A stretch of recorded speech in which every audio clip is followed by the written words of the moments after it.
Hi and welcome to Vic and Vern Sports Chat. I'm Vern and welcome to our Defcon Rugby Show. Today our topics are Currie Cup and Team of the Week, which we didn't do yesterday, but because we were doing the Rugby Championship, of course. But let's get those topics out of the way. No, here we go. That's it. Let's get the Defcon out of the way. And let's get the Currie Cup logo in there. That's what I'm talking about. Currie Cup. What a weekend it was in the Currie Cup. Let's check out the fixtures quickly. That's what it was. Pumas did lose to the Cavaliers 26-29. The Sharks beat the Western Province 29-21. The Cheetahs beat the Lions 47-31. And of course, the Bulls lost to Griquas 21-42. I must say it was a really entertaining. The only game that wasn't that entertaining was the Bulls against Griquas. The second half wasn't too hot. They made a lot of mistakes in that one.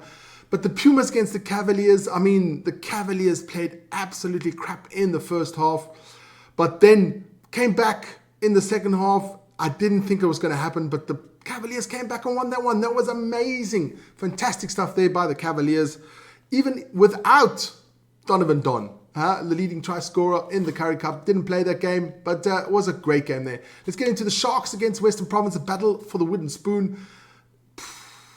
The Sharks were the better side.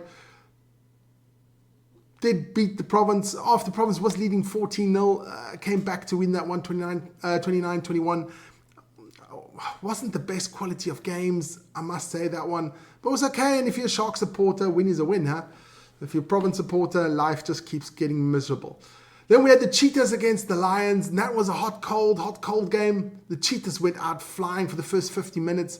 Then when it went absolutely stone cold for about 20, where the Lions came back and it was 33-31 for the Cheetahs at that point, about 10 minutes before the end. Then old Johnny Lombard got the yellow card, and suddenly the Cheetahs were back in it and then scored another 16 points then after the end there. But that's just the way it goes. And the Bulls and the Griquas, I told you guys already about Bulls just weren't there. Griquas all the way. But let's get into the Team of the Week, because that is what the most important thing is. And again, this is just my point of view. Some positions were quite hard to get, because some positions people were very quiet. But let's get into it. We'll start off with the loose head. My loose head prop was Wayne Losper of Boerland. He played a fantastic game there against the Pumas. Played 74 minutes. For a prop to play 74 minutes, that's a long time. Played well, didn't score a try, but he made a massive contribution to that game.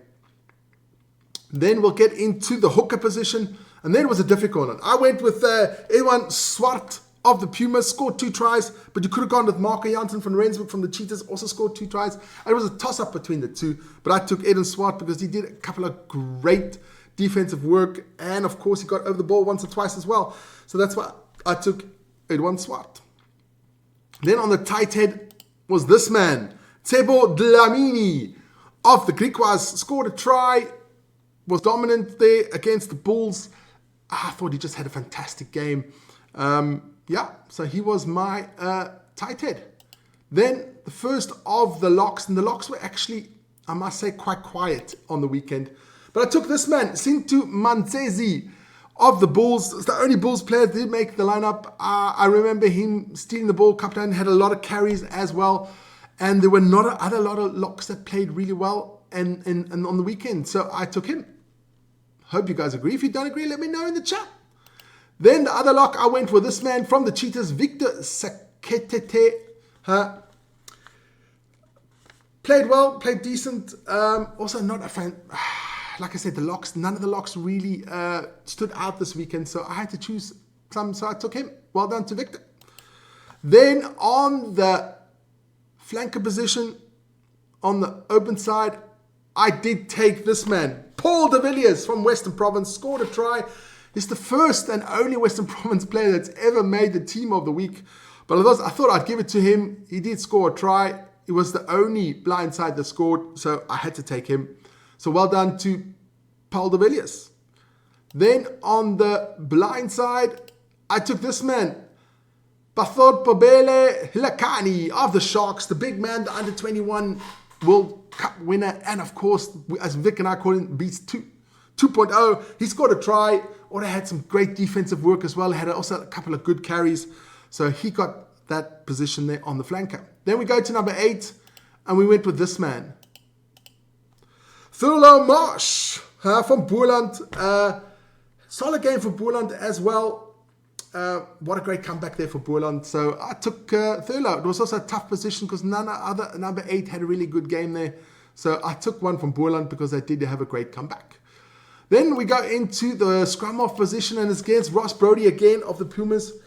I mean, he scored 2 tries again. He's been absolutely fantastic.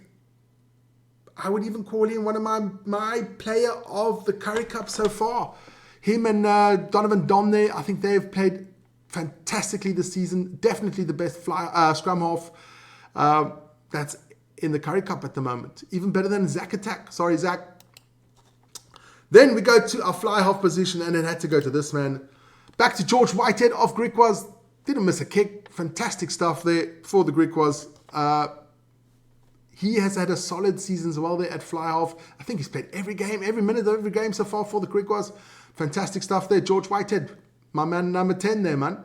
Then we go to our left wing. That can only go to one man. This man, Gershwin Ware of the Griquas, scoring 3 ties. He was a handful. He could have scored 4. He dropped one already, just about going over the line there. Fumbled it.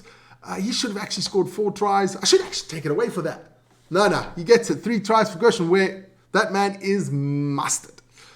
Then at the inside center, we went with Reinhard Jonker. Also scored a try for the Lions. Was always lively, Reinhard Jonker. There were a couple of other players that could have fit that role as well, but I went with Reinhard Jonker. Fantastic stuff, man. Then on the outside center, I went with this man from the Griquas, Zane Bester. Also scored a try. Was very lively, the young man. Nothing else I can say. Zane Bester there on the outside center position. Then on the right wing, I went for this man. Prince Kabinde. He was electric. Had a couple of great runs. Scored a try as well on the right wing there.